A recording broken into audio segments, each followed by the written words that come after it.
Hey y'all, what's up? Y'all already know who it is.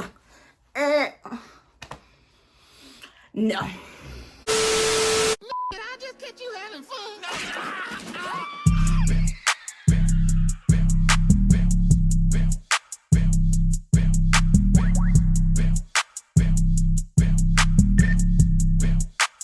Paving this shit crazy.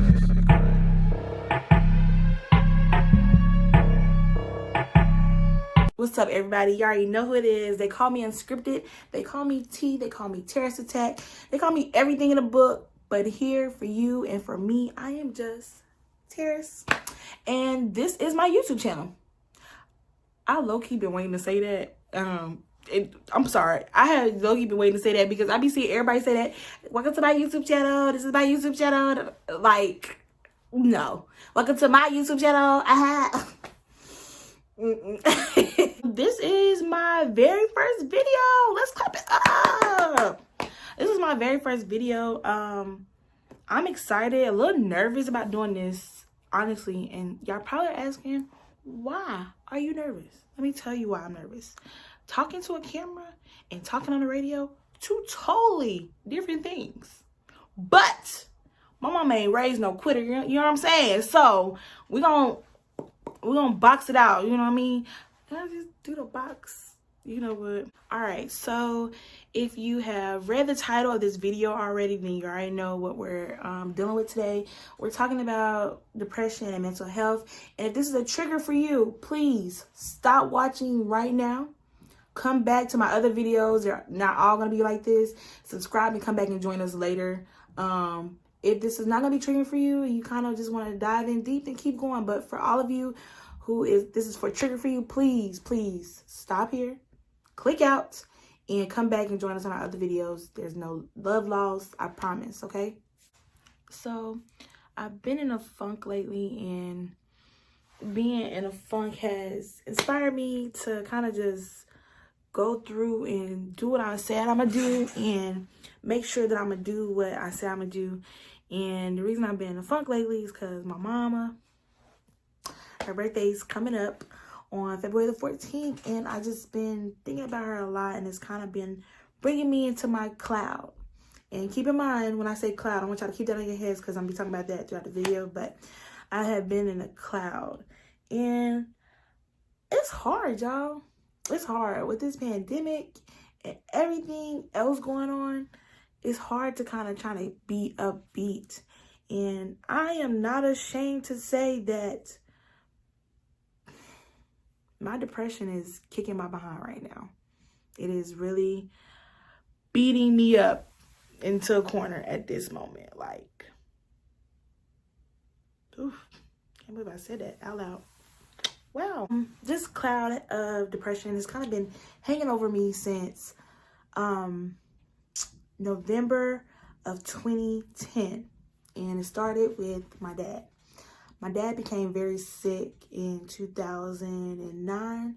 And fast forward, he lost his battle with scleroderma, autoimmune deficiency disease. He lost that battle in November of 2010. And that's kind of when I met that cloud named depression.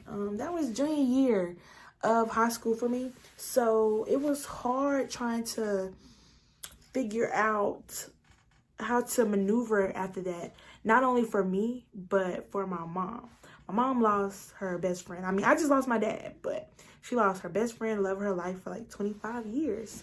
And trying to maneuver that with also maneuvering new feelings that I had never been through before was pretty challenging. This is a great word for me to put that, challenging. So that is kind of when I met that cloud of depression. It was a little cloud back then, but it was a cloud. So fast forward 9 months after that, my senior year, I'm starting that, thinking everything's going to be a little better. I'm also fighting new feelings of grief, sadness, and a very important one. I want y'all to remember this: anger. I was very angry. Fast forward 9 months in my senior year, boom, my cloud gets bigger. My mom was diagnosed with ALS, and at that point, the cloud was big enough for me to notice it, but not big enough to kind of sweep over my life, but big enough for me to notice it. And learning that my mom had ALS right after my dad passed away, it broke me. It really broke me. And trying to just act normal through all that was probably so difficult and so weird to people around me, because the question that I kept getting asked was, wow, you are so strong. How do you deal? And in my head, I'm like, oh, baby, you don't even know. But out loud, I'm like, I just move along, move fast. So it was crazy. My senior year was so full of turmoil. I was angry at a lot, but I had to keep a straight face. I was mad at people in my life, my friends, my mom. I was just very angry, and it was not channeled into great energy. It was very bad energy I had, honestly, through my senior year. But I survived senior year, got accepted into college, and I just knew that was gonna be a new start. You know, my mom was still sick. Don't get me wrong. My mom was still sick, so still dealing with that. But I just knew college was gonna be a new start for me. I would meet new people. Me and my friends would go to different colleges, grow and kind of learn. I was gonna be able to get a degree, just kind of start over, right? No. So, a little bit about me. I have, if you know me, you're watching this, you kind of know the story. But if you don't know me, you're watching this, this is new things that you're learning. I lost my dad when I was 16. I was in high school. This was the beginning of junior year. And that was something that I was not at all prepared for or mentally equipped to deal with, you know. At 16, we're just kind of like getting into ourselves, starting to figure out a little bit about where we kind of want to do and kind of want to leave. And your parents are your driving force. And I'm not gonna say for everybody, because some people don't have good parents in their life, but for people who can relate, your parents are your driving force behind a lot of things, right? So losing my dad at 16 kind of unexpectedly was just like, it was like a slap in the face. It was like, really? Honestly, like, this is how my life is gonna go? And that's honestly the first thing I said when I found out my dad died. I was like, so this is how my life is gonna go. So I was in high school. My dad died. He died of an autoimmune deficiency disease called scleroderma. I'll put some information below so y'all can look it up and make sure y'all donate and stuff. And it was truly one of the most impactful moments in my life. I am such a daddy's girl. Again, if you know me, y'all know me and my dad are like best friends, and we are always together, like the yin to his yang. That was my best friend, and losing my dad was so very hard. Trying to like cope and kind of get it back into like a routine after that was probably the hardest thing. And I don't think I ever got back normal or ever got back into routine after that. And on top of that, trying to make sure that my mom was okay, because I lost my dad, but she lost the love of her life. And that's I can't even imagine how that felt to her at that moment. It was crazy. So kind of recouping after that and kind of coping after that was hard. I became very angry. I became very upset and angry at people in my life. I was angry at the situation. I am a Christian, so I was angry at God. And I questioned him. Questioned people in my life. I questioned myself. Like, why? What did I do to deserve this? What did I do wrong? What didn't I do? What could I have done? And that was a very dark moment in my life. Fast forward, well, here we are. We're in college at one of the most illustrious universities. All HBCU folks watching this gonna be like, girl, bye. Okay, back into it. So not being there and watching it destroy her, and this was not, I just couldn't handle it. So junior year, I withdrew myself from school, came home to help my brother take care of my mom. My mom was only given 2 years to fight this fight, and she made it 8 years.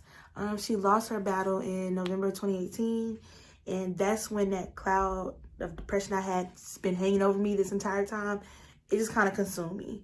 I thought it was going to be easier after losing my mom because that was something I was prepared for, per se.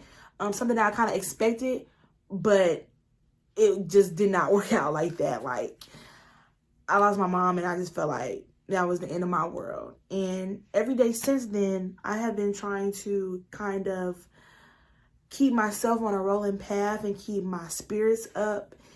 And it hasn't worked out like that for me. So, in this video, I just kind of want to talk about tips on coping and dealing with grief. And please don't take nothing that I'm saying for an expert opinion. It's not. I'm just telling you how I got through it and how I think that it can help you too. So let's do it. So one thing I've learned in this journey is to use the people around you. I am good for telling people that I'm okay, and I'm not. And it's usually because I usually feel like when I'm in a room full of people, I feel like I'm the only person in the room. And that's just because my spirit is telling me that I'm better off by myself, but you're not. Use the people around you, your family, your friends. And I know some of us have been burned by past experiences. And when I say past experiences, I mean telling people what's going on with you and that you're upset or depressed, or for some of us, suicidal. And not having that person kind of react the way you want them to. And when I say that, I've been there before, where you tell people that you're feeling some type of way and they brush you off, or they dismiss you, or call you dramatic. I have been there. So I get what you're going through. Use those people in your life that you know will have your back, you know will be there for you, will support you when you don't have anything else. Use those people. Another coping thing that I've learned in this journey is be creative. Throw yourself into things that benefit you, whether it be YouTube or writing, art, dancing, creating. Kind of just throw yourself into something that benefits you. And it doesn't necessarily have to be creating. It could be your work. If you're a work person, throw yourself into your work. If you're a fitness person, throw yourself into your fitness. If you're a chef, throw yourself into your cooking. Throw yourself into something that benefits you, that really does help. Self-care days, that benefits you. Throw yourself into your favorite book, your bath, your favorite lotions, nail spots, do whatever. Just kind of keep yourself into a creating, loving self-care space, because that is what's going to get you through whatever you need to get through. The most important part of your journey is learning how to manage your grief and your depression. And be clear, I said manage. People say that it gets better, it gets easier. It does not. And don't let those people lie to you. It does not get better, it does not get easier. You learn how to manage, you learn how to cope with it. Your grief and your depression is a part of you, and it's a part of your journey. So pushing it to the side and kind of just ignoring it, pushing it to back in your life, that does not help you, because it will always be there, it will always linger. However, learning how to manage it and cope, and learning how to say, you know what, this happened to me, and this is how I felt. How can I channel that into something else? Makes it so much better.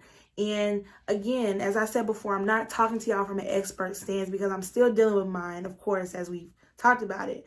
But that is just something that I'm learning, that is a part of me and a part of my journey. And it's a part of me being the best Taris that I can be to my family, to my friends, to anybody. So take that with what you will, and take that with however you want to take that. But just know you can manage it and you can fight it. I know this first video was a little heavy, but it was on my heart, my soul, so I had to share it with you guys. But thank you for tuning in and watching it. If you like this video, hit that thumbs up. But if you want to see some more videos from me, a lot of craziness, a lot of more relatable videos like this, subscribe to my channel. Also, keep in touch with me. Follow me on all social medias at Twitter and IG, and that's TarisUnscripted for both. Talk to me, Let's do this. Thank y'all so much for tuning in, and I'm out.